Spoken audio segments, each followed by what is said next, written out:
குடிநீருக்கு உடனடியா தண்ணி கொடு, இதுதான் சட்டம், இந்திய தர்மம். அதுக்கப்புறம் நீர்ப்பாசனம், மின்சாரம் எப்படி எடுத்துக்க, அதுக்கப்புறம் நீ அந்த மாநிலத்தோட பேசிக்கன்னு நான் சொல்றேன். ஆனா இங்க இருக்கிறவங்க என்ன சொல்றாங்க, இதற்கே ஒரு பிரச்சனை, இதுக்கு உடனே சொல்றாங்க, அவங்க சொல்றாங்க இங்க இருக்கிறவங்க தூண்டி விட்டு பேசிட்டாங்க அப்படின்னு. இப்படி முன்னுக்கு பின் பிரச்சனை பேசிக்கிட்டே தான் இருப்பாங்க. ஆனா நம்ம என்னமோ அவசரப்பட்டு எல்லாருமே உண்ணாவிரதம் இருக்கிறோம், எல்லாம் உட்கார. ஆனால் அங்கே அந்த பிரச்சனை தீர்மானா அங்கே தீர்த்து வைக்கிறதுக்கு யாரு? இங்க உடனே நடிகர்களும் திரையுலகத்தை சேர்ந்த உண்ணாவிரதம், அங்கேயும் உண்ணாவிரதம். அதை எடுத்து காட்டுறதுக்கு இங்கேயும் டிவி இருக்கு, அங்கேயும் டிவி இருக்கு. உடனே மாத்தி மாத்தி வியாபாரம் தான் இருக்கு தவிர யாரும் தண்ணி வாங்கி கொடுக்கறேன்னு சொல்றதுக்கு இங்க யாரு இருக்கா? தண்ணி வாங்கி கொடுக்கறங்கிற தைரியம் எங்க இருக்கு? எங்க மத்திய அரசு கொஞ்சம் கேட்போம். என்ன கேக்குறீங்க? மத்திய அரசுக்கு உத்தரவு போடணும். அது செஞ்சா உருப்பிடுமே தவிர இல்லைன்னா நம்ம இப்படியே மேடை போட்டுக்கிட்டு இருக்க வேண்டியதான், பேசிக்கிட்டே இருக்க வேண்டியதான், உண்ணாவிரதம் இருக்க வேண்டியதான், நடிகர்லாம் கூட வேண்டியதான், அப்படியே போய்கிட்டு இருக்க வேண்டியதான். ஆக உணர்வு இருக்கணும், உணர்வுகளோட எதையுமே சாதிக்கணும், செய்யணும். ஏன் இதெல்லாம் நான் இவ்வளவு நேரம் பார்த்துக்கிட்டே இருக்கேன் எல்லாரும் சொல்றாங்க. இல்லாட்டி நாங்க தமிழ ஒண்ணு சும்மா இல்ல, எங்க கை சும்மா மாங்காய் பறிக்கான, அதெல்லாம் இங்க பேசுறது வெறும் பேச்சு கிடையாது. போய் சாதிக்கணும். அங்க போய் நாம எல்லாரும் ஒண்ணு பி இண்டியன் பை இண்டியன், எல்லோரும் இந்தியர்கள் சொல்லும் போது இதை யார் தீர்த்து வைக்கணும்? சரி, ரெண்டு மாநிலத்துக்குள்ள பிரச்சனை வந்தா யார் தீர்க்கணும்? மத்திய அரசு தான் தீர்க்கணும். மத்திய அரசு முறையா இருக்கணும். ஆனா கூட்டணிங்கிறோம், எல்லாம் வைக்கணும். ஆனா என்ன இருக்கு? ஒண்ணுமே கிடையாது. எல்லாமே வஞ்சிக்கப்படுறாங்க. தமிழ்நாடு இந்திய மேப்ல கடைசியா இருக்கனால வஞ்சிக்கப்படுறீங்களா? ஆனா ஒரு பக்கம் கேட்டா அதே இந்திய மேப்ல தமிழ்நாடு சுருங்கி போயிருக்கனால நாங்க வஞ்சிக்கப்படல, எல்லாருமே புத்தி கூர்மையா உள்ளவங்கன்னு பேசுறோம். ஆனா நிச்சயமாக இந்த போராட்டத்திற்கு ஒரு நல்ல முடிவு கிடைக்க வேண்டும்.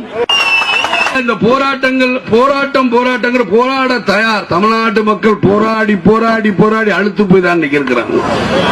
ஆனால் அதற்கு விமர்சனம். குடிநீருக்கு உடனடியா தண்ணி கொடு, இதுதான் சட்டம், இந்திய தர்மம். அதுக்கப்புறம் நீர்ப்பாசனம், மின்சாரம் எப்படி எடுத்துக்க, அதுக்கப்புறம் நீ அந்த மாநிலத்தோட பேசிக்கன்னு நான் சொல்றேன். ஆனா இங்க இருக்கிறவங்க என்ன சொல்றாங்க, இதற்கே ஒரு பிரச்சனை, இதுக்கு உடனே சொல்றாங்க, அவங்க சொல்றாங்க இங்க இருக்கிறவங்க தூண்டி விட்டு பேசிட்டாங்க அப்படின்னு. இப்படி முன்னுக்கு பின் பிரச்சனை பேசிக்கிட்டே தான் இருப்பாங்க. ஆனா நம்ம என்னமோ அவசரப்பட்டு எல்லாருமே உண்ணாவிரதம் இருக்கிறோம், எல்லாம் உட்கார. ஆனால் அங்கே அந்த பிரச்சனை தீர்மானா அங்கே தீர்த்து வைக்கிறதுக்கு யாரு? இங்க உடனே நடிகர்களும் திரையுலகத்தை சேர்ந்த உண்ணாவிரதம், அங்கேயும் உண்ணாவிரதம். அதை எடுத்து காட்டுறதுக்கு இங்கேயும் டிவி இருக்கு, அங்கேயும் டிவி இருக்கு. உடனே மாத்தி மாத்தி வியாபாரம் தான் இருக்கு தவிர யாரும் தண்ணி வாங்கி கொடுக்கறேன்னு சொல்றதுக்கு இங்க யாரு இருக்கா? தண்ணி வாங்கி கொடுக்கறங்கிற தைரியம் எங்க இருக்கு? எங்க மத்திய அரசு கொஞ்சம் கேட்போம். என்ன கேக்குறீங்க? மத்திய அரசுக்கு உத்தரவு போடணும். அது செஞ்சா உருப்பிடுமே தவிர இல்லைன்னா நம்ம இப்படியே மேடை போட்டுக்கிட்டு இருக்க வேண்டியதான், பேசிக்கிட்டே இருக்க வேண்டியதான், உண்ணாவிரதம் இருக்க வேண்டியதான், நடிகர்லாம் கூட வேண்டியதான், அப்படியே போய்கிட்டு இருக்க வேண்டியதான். ஆக உணர்வு இருக்கணும், உணர்வுகளோட எதையுமே சாதிக்கணும், செய்யணும். ஏன் இதெல்லாம் நான் இவ்வளவு நேரம் பார்த்துக்கிட்டே இருக்கேன் எல்லாரும் சொல்றாங்க. இல்லாட்டி நாங்க தமிழ ஒண்ணு சும்மா இல்ல, எங்க கை சும்மா மாங்காய் பறிக்கான, அதெல்லாம் இங்க பேசுறது வெறும் பேச்சு கிடையாது. போய் சாதிக்கணும். அங்க போய் நாம எல்லாரும் ஒண்ணு பி இண்டியன் பை இண்டியன், எல்லோரும் இந்தியர்கள் சொல்லும் போது இதை யார் தீர்த்து வைக்கணும்? சரி, ரெண்டு மாநிலத்துக்குள்ள பிரச்சனை வந்தா யார் தீர்க்கணும்? மத்திய அரசு தான் தீர்க்கணும். மத்திய அரசு முறையா இருக்கணும். ஆனா கூட்டணிங்கிறோம், எல்லாம் வைக்கணும். ஆனா என்ன இருக்கு? ஒண்ணுமே கிடையாது.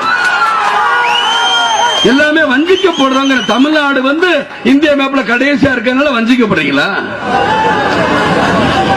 ஆனா ஒரு பக்கம் கேட்டா அதே இந்திய மேப்ல தமிழ்நாடு சுருங்கி போயிருக்கனால நாங்க வஞ்சிக்கப்படல, எல்லாருமே புத்தி கூர்மையா உள்ளவங்கன்னு பேசுறோம்.